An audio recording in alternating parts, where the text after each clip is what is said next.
In Veneto la stagione balneare è andata bene, nonostante il maltempo iniziale e le difficoltà nel trovare personale, i numeri sono stati buoni sulle spiagge e poi il meteo ha aiutato nella parte finale della stagione. Il bilancio arriva dalla 41esima edizione del SAN di Rimini, la fiera di riferimento per il settore balneare. I numeri comunque confermano un trend di crescita, un trend positivo, quindi possiamo essere sicuramente soddisfatti.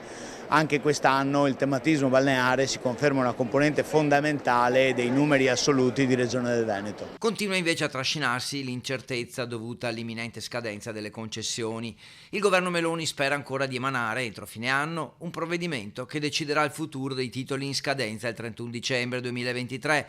Intanto, per aggirare l'ostacolo delle nuove gare, già a giugno il governo ha avviato una mappatura delle concessioni per dimostrare che in Italia non c'è scarsità di risorsa, ma al contrario abbondanza di litorali disponibili per avviare nuove imprese, in modo da garantire la concorrenza richiesta dall'Europa, evitando di mettere a gara le concessioni esistenti, una mappatura dunque che è servita. Ha confermato come vi è la possibilità di rilasciare nuove concessioni demaniali a prescindere da quelle esistenti e quindi ha evidenziato che la risorsa in questione appunto non sia scarsa, il percorso è ancora lungo, con questo lavoro bisogna far cambiare atteggiamento alla comunità europea. Una richiesta che si spera non cada nel vuoto. Il messaggio che diamo ai balneari veneti e a tutti i colleghi italiani è quello di continuare a lavorare per innovare, per preparare le aziende, per farsi trovare pronti nel momento in cui sarà comunque necessario affrontare i percorsi di evidenza pubblica. Cauto ottimismo dunque tra i balneari che senza farsi troppe illusioni guardano al futuro.